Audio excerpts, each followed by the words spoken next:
my path straight. I know, I'm gonna shout and praise. My God can be trusted over and over and over again. My God can be trusted over and over and over again. Over and over and over again.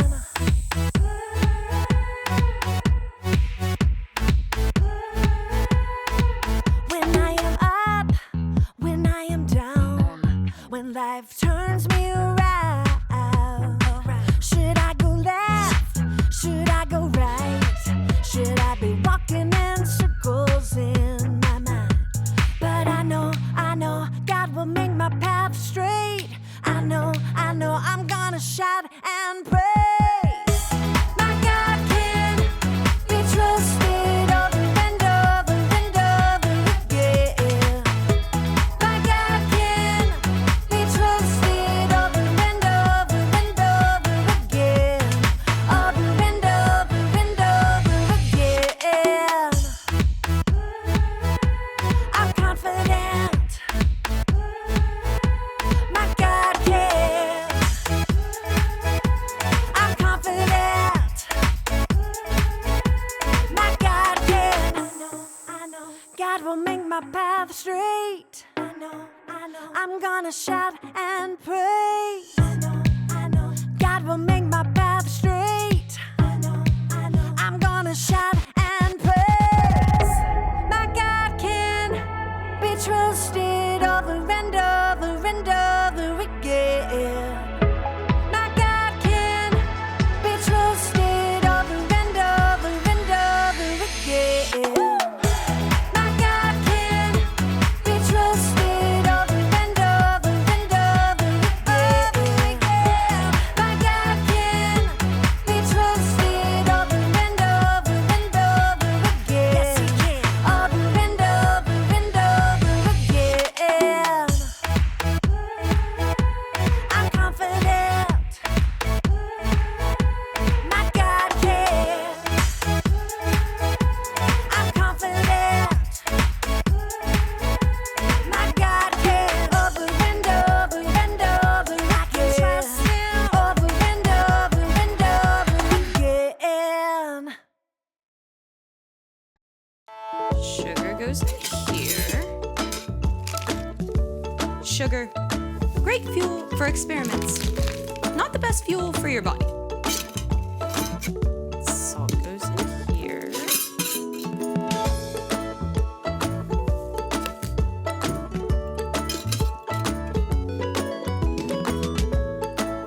Welcome to Story Lab. I'm just restocking our experiment supplies. This is the salt, and this is the sugar. Let's put these away.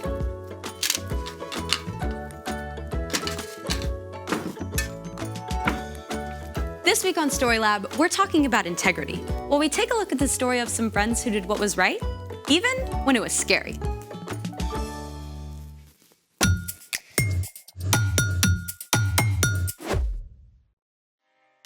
Hey, I'm Skylar. And I'm Sebastian. Today, we're talking about integrity, which is choosing to be truthful in whatever you say and do. Look, can I get a hand, please? This is heavy. So much sand for our experiment. Right, but that's just the foundation. We also need fuel. Which is? Sugar. We're making a lava snake. Oh, I've always wanted to try that. Well then, Let's make it. This is a really interesting group of ingredients. I know, right? Oh, wait, I forgot the sugar. Can you grab that, please? Yes. Thank you. Are these both sugar? Probably. All right, thanks for grabbing that. You're welcome. I love experiments with fire. Me too. And since we'll be working with fire, we need a grown-up. A lava snake is a chemistry experiment. We're gonna combine sugar and baking soda with the fire to create the snake. Sounds like we have to have the right ingredients for this to work. We do indeed. But let's take this outside. First, soak the sand with lighter fluid.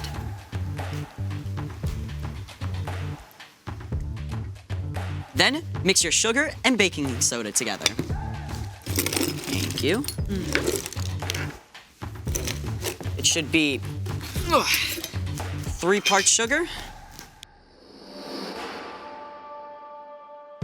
And then 1 part baking soda. Mix it around a little bit. You can use a whisk. Ah, yes. And then we're gonna add our sugar baking soda mix into the middle. Now we add our catalyst, which makes the chemical reaction happen faster. For our experiment, our catalyst is heat. All right. What's wrong with it? The sugar mixture is supposed to turn dark and then rise up. It's just not burning. Wait, do we have our ingredients right? Oh no. Salt puts fires out. Oh, that's my fault. I'm really sorry. I'll go get the sugar. We're not gonna see a lava snake if we don't have the right ingredients. Here's the sugar.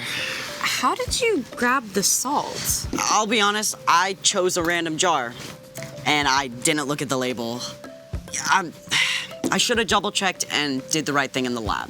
Thank you for being honest. And at least salt doesn't do this.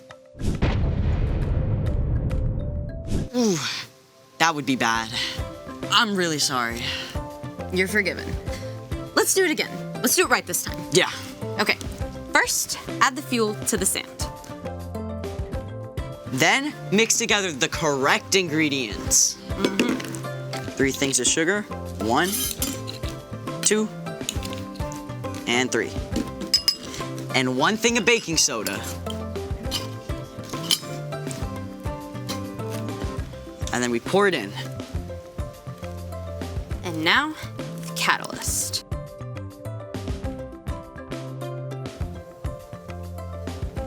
Whoa. It just keeps coming. It's growing for sure.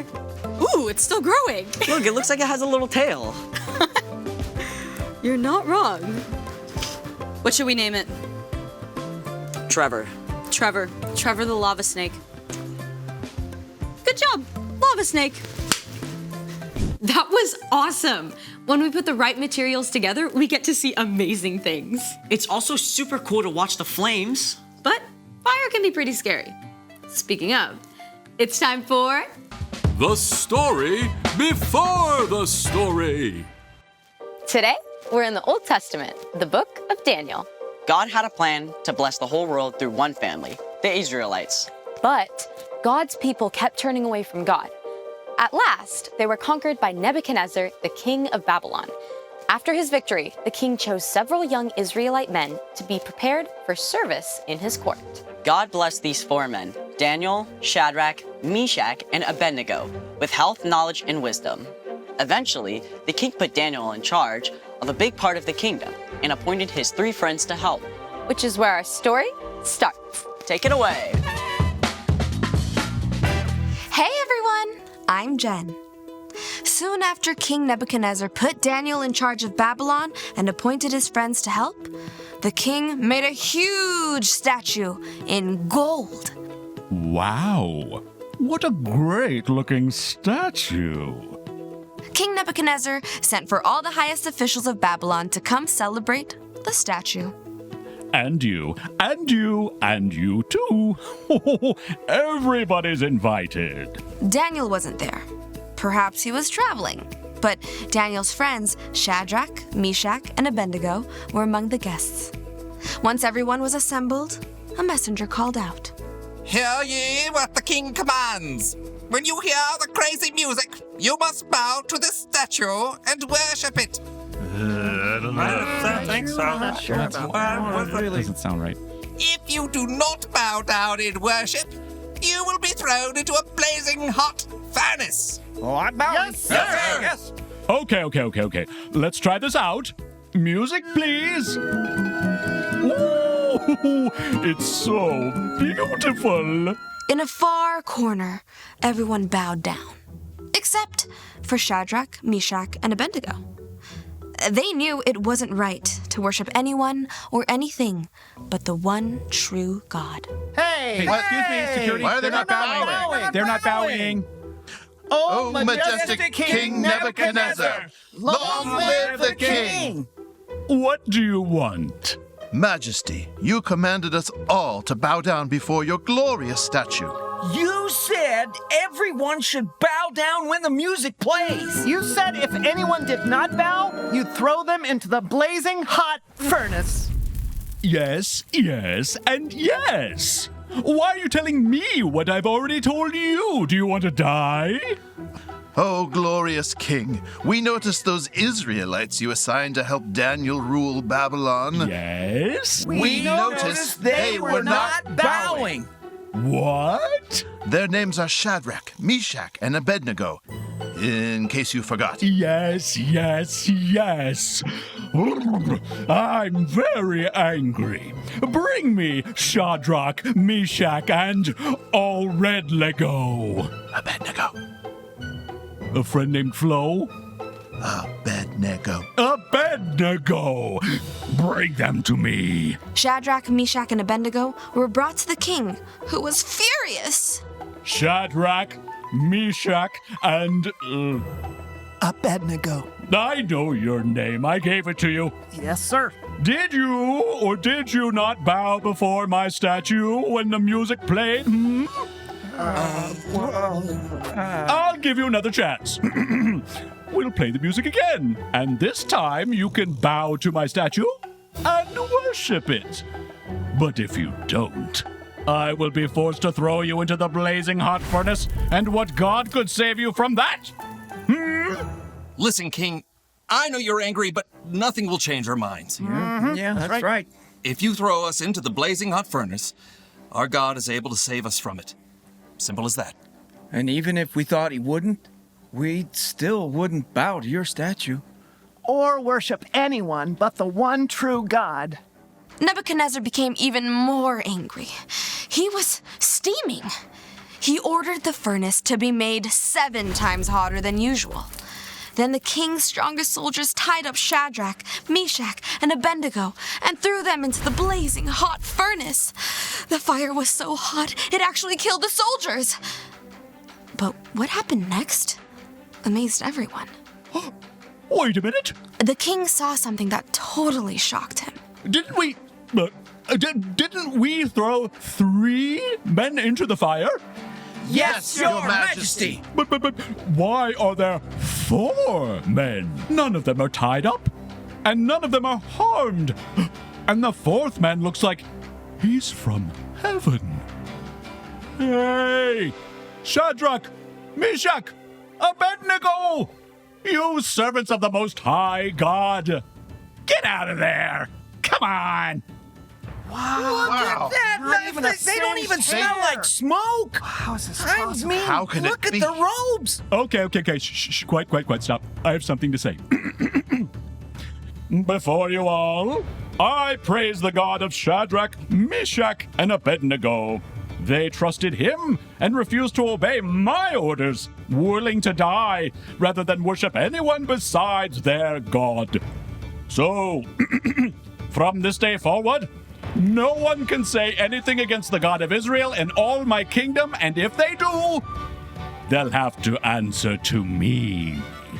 Yay! Then King Nebuchadnezzar honored Shadrach, Meshach, and Abednego. He increased their rank and gave them even higher positions in the city of Babylon and the towns around it. The end.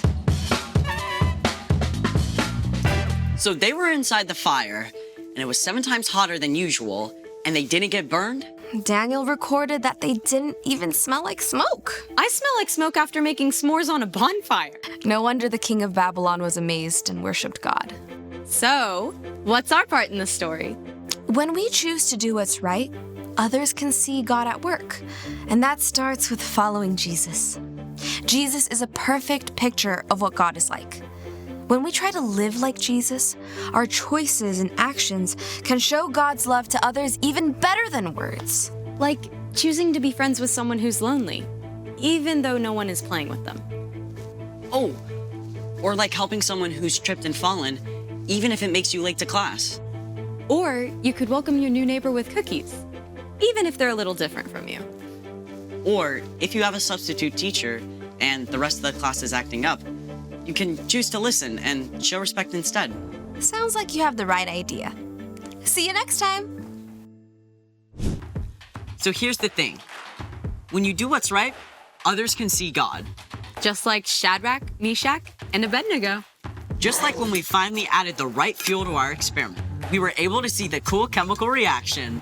That's right. Hey, you might want to check the label on that. Yikes. Salt in my tea?